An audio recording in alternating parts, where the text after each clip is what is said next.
शर्मा जी, ये दर्द, ये गुस्सा, और आपने भी बहुत सारे सवाल उठा दिए, लेकिन आपको लगता है कि वो बीच में कोई ऐसी कड़ी है किसान सरकार के बीच में जो गड़बड़ कर रही है, या ये सीधा सीधा कहीं ना कहीं नीयत पे सवाल है?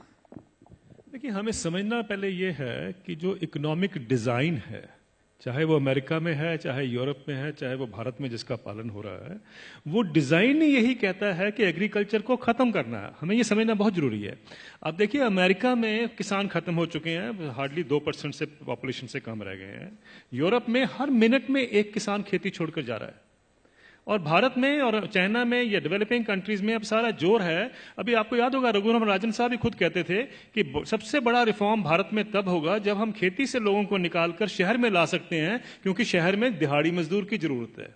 ये हमें समझना है, ये इकोनॉमिक पॉलिसी का डिजाइन है। अगर आप नेशनल स्किल पॉलिसी का डॉक्यूमेंट देखें तो उसमें लिखा हुआ है कि 57% से हमें, पहले तो उन्होंने 18% कहा था, 18% पे हम गांव की जो एग्रीकल्चर की जो पॉपुलेशन उस पर ले आएंगे। फिर उन्होंने कहा 38% पे अब आ गए हैं, 57 से 38% कर देंगे वो 2022 तक। यानी ये सोची समझी रणनीति का एक हिस्सा है कि किसानों को खेती से बेदखल करना है, शहरों में लेके आना है। ये हमें जानना बहुत जरूरी है। जब हम ये जान जाते हैं तो उसके लिए जो पूरा इकोनॉमिक ढांचा बनाया जाता है। अब जैसे बताया आपने पहले कि देखिए क्राइसिस है, इतने सालों से किसान को इनकम नहीं मिल रही है। जब हम दूसरे सेक्शन को देखते हैं, मैं इसका एक उदाहरण देता हूं सिंपल सा। 1970 में गेहूं का दाम 76 रुपए प्रति क्विंटल था, जो 2015 यानी 45 साल के बाद बढ़कर 1450 रुपए प्रति क्विंटल हो गया 2015 में। उसी दौरान मैंने बाकी सेक्शन ऑफ द सोसाइटी का हाल देखा, उनका क्या हुआ इनकम का। मैं सिर्फ बेसिक पे और डीए ले रहा हूं। उसी दौरान में 45 साल के पीरियड में सरकारी मुलाजिम की जो बेसिक पे और डीए है वो 120 से 150 गुना बढ़ गया, और जो स्कूल टीचर्स की जो तनख्वाह बढ़ी है उस दौरान में वो 280 से 320 गुना बढ़ गई, और जो कॉलेज के यूनिवर्सिटी प्रोफेसर हैं उनकी तनख्वाह 150 से 170 गुना बढ़ी है उस 45 साल के पीरियड में। किसान की जो इनकम है, जो गेहूं के दाम से या धान के दाम से आप नापेंगे, वो 19 गुना बढ़ती है। अगर ये जितने सरकारी मुलाजमों की भी अगर इनकम 19 गुना बढ़ी होती तो ये नौकरी छोड़ चुके होते आज तक। प्रॉब्लम यह है कि किसान का हक क्या बनता है। अगर हम 45 साल के बाद जब उसको 1450 रुपए मिले थे, अगर मैं 100 गुना भी उसकी इनकम बाकी इनकम पैरिटी के नॉर्म से चलता हूं, तो उनकी इनकम जो है या उनका मिनिमम सपोर्ट प्राइस जो है वो 7600 रुपए प्रति क्विंटल बनता था। ये उनका हक है। 7600 रुपए क्विंटल बनता था, उनको मिला 1450 रुपए। फिर ये कहा जाता साहब ये पैसा कहां से आएगा? कभी आपने पूछा जब कॉर्पोरेट को पैसा दिया जाता है कहां से आएगा? कभी आपने पूछा 7वां वेतन आयोग का पैसा कहां से आएगा? 7वां वेतन आयोग जब सारे देश में फैलाया जाएगा, अभी तो सिर्फ सेंट्रल गवर्नमेंट का है, तो क्रेडिट स्विस बैंक की स्टडी कहती है 4,80,000 करोड़ रुपया हर साल एडिशनल खर्चा होगा। किसी ने नहीं पूछा कि पैसा कहां से आएगा, किसी ने नहीं कहा कि फिस्कल डेफिसिट बढ़ जाएगा। आप किसान को 2 लाख रुपए दे दीजिए, 2 लाख करोड़ रुपए अनाउंस कर दीजिए साल का देंगे, हाहाकार मच जाएगा इस देश में। अरे ये पैसा व्यर्थ जा रहा है, ये लोग डिजर्व नहीं करते हैं, ये सारा कुछ होगा, फिस्कल डेफिसिट बढ़ जाएगा। लेकिन इंप्लॉइज के लिए किसी ने कहा फिस्कल डेफिसिट बढ़ जाएगा?